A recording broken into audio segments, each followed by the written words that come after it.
satélite, era preciso confrontar suas posições com um ponto de referência fixo. Assim, eles fixaram um no solo. Os engenheiros levaram a orientação por GPS um passo adiante. Eles parafusaram um receptor de GPS em um ponto fixo no vale. Ele fornecia uma referência para todos os outros receptores nos pilares. Por estar ancorado, ele reduz a margem de erro do sinal de GPS de metros para milímetros. A rede de monitores na ponte confrontava constantemente a precisão de seus dados com os pontos conhecidos. E o tempo todo, as torres continuavam subindo. Foi assim que uma tecnologia para localizar submarinos perdidos posicionou com precisão os pilares mais altos do mundo. Mas o tabuleiro de aço da ponte, pesando 5 vezes mais do que o metal usado na construção da Torre Eiffel, também precisava ser sustentada por cima. E isso seria feito por cabos. Quando o tabuleiro estava sendo empurrado sobre o topo dos pilares, uma série de cabos foram usados para sustentar a extremidade dele. E eles o mantinham no lugar mesmo quando os ventos castigavam o vale. Mas como 36 mil toneladas de aço permaneceram firmes num vale famoso por seus ventos fortes? A resposta está numa série de acidentes em uma mina de prata na Alemanha.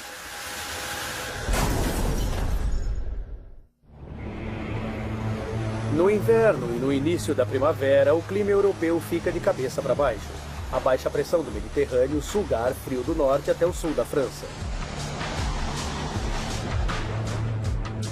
O Vale do Tarn é um perfeito túnel de vento canalizando tempestades nas montanhas ao longo do caminho. Os ventos aqui chegam a 130 km por hora. É um teste rigoroso para os cabos da ponte Millau que precisam suportar as tensões.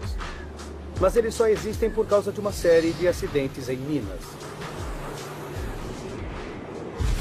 Ao longo da história, mineiros transportavam cargas cada vez mais pesadas para a superfície.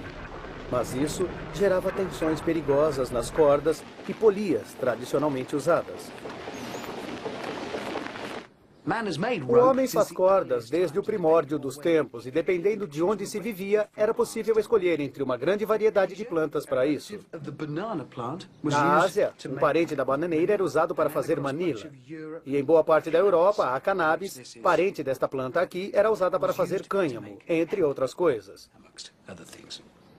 A corda costuma ser feita trançando-se as fibras. Mas tem limitações.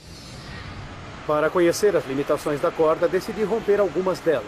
E o perito em materiais, Clive Sevier, vai me ajudar.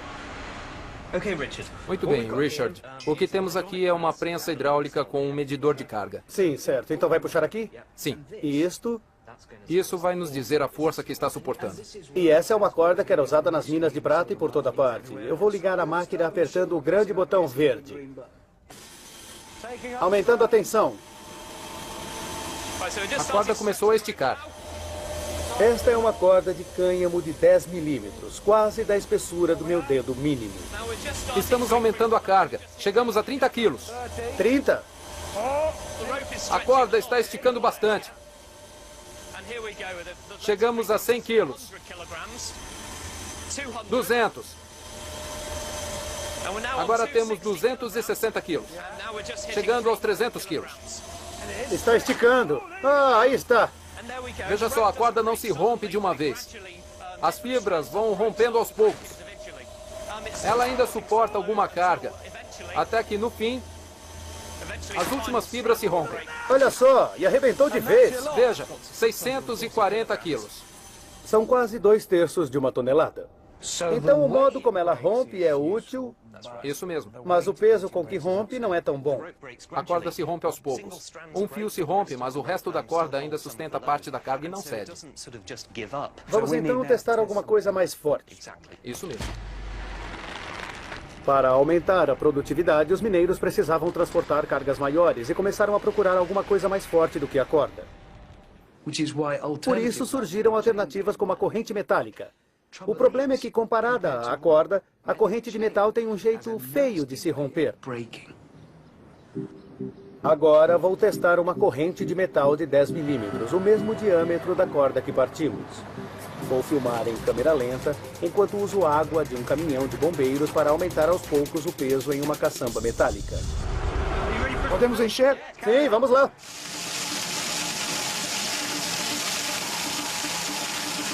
A carga está começando a aumentar. Já chegamos a 800. A corda de mesmo diâmetro rompeu com 640 quilos, menos de 2/3 de uma tonelada. Quase 1.700 quilos. Estamos sustentando um carro grande.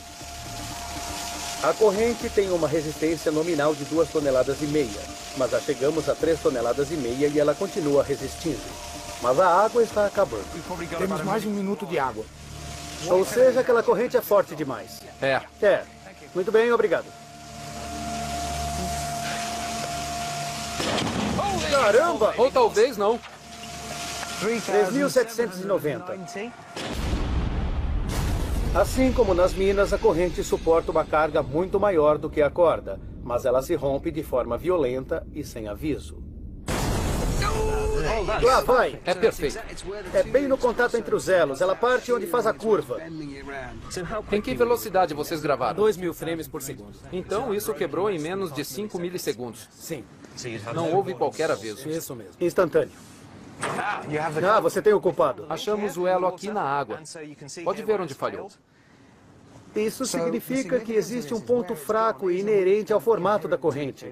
Exatamente, é inerente ao formato da corrente. O material sofre uma tensão de cisalhamento que provoca o rompimento.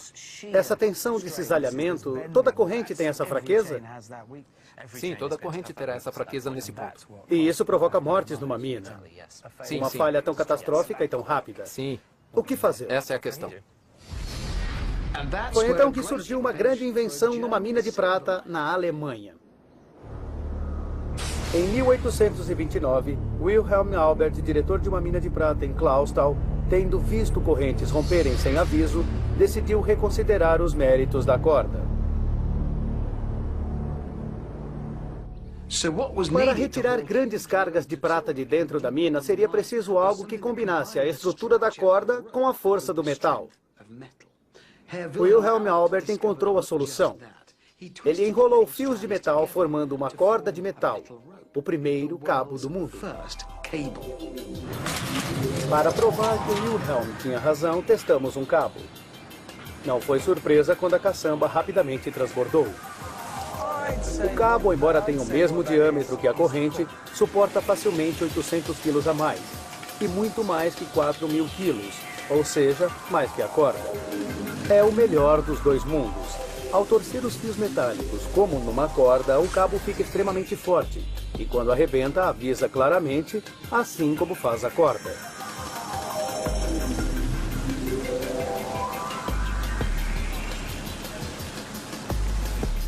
Na ponte Millau, os engenheiros estavam totalmente confiantes na força de seus cabos de metal. Em certo momento da construção, quase 170 metros de tabuleiro ficaram pendurados sobre o vale por apenas 6 cabos. A ponte completa é capaz de carregar 35.000 toneladas. É o equivalente a enfileirar picapes em todas as faixas de rolamento e multiplicar o peso por 10. Para provar a resistência dos cabos, os construtores fizeram uma demonstração ousada. 28 caminhões, com o peso total de mais de 900 toneladas, foram até o ponto central. Os cabos mal sentiram. O tabuleiro cedeu apenas 26 centímetros. Foi um triunfo para a ideia de Wilhelm da corda de metal.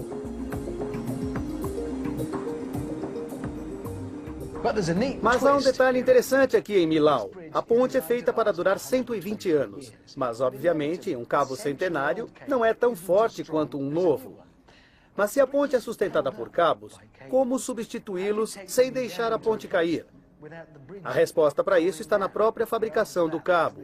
Porque, de longe, ele parece uma peça única, mas, na verdade, cada um deles é feito com um conjunto de até 91 cabos menores. Aqui estão eles. Cada um desses cabos menores é composto de 7 fios individuais. E o trabalho desses cabos medianos é crucial, porque cada um deles pode ser retirado e trocado em caso de corrosão, sem precisar tirar todo o conjunto.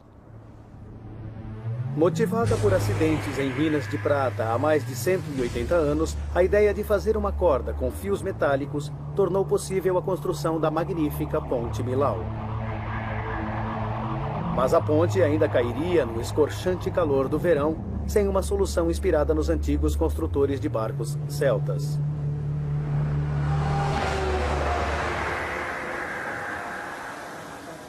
A construção com metal traz uma enorme desvantagem. Quanto mais quente ele fica, mais ele expande. Vou mostrar um pequeno exemplo de expansão metálica. Este é um pote de vidro, bem difícil de quebrar.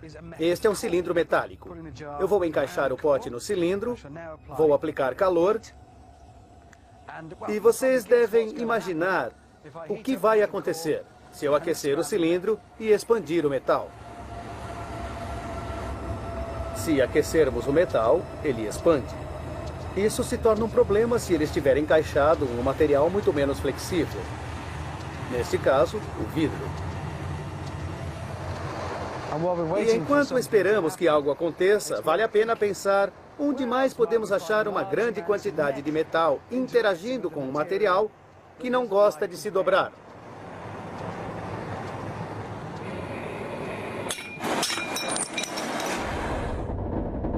A pequena expansão nessa demonstração aumenta de acordo com a quantidade de metal. Trilhos ferroviários podem expandir muito no calor extremo e, sem ter para onde ir, acabam entortando. Se isso acontecesse numa ponte, seria um desastre.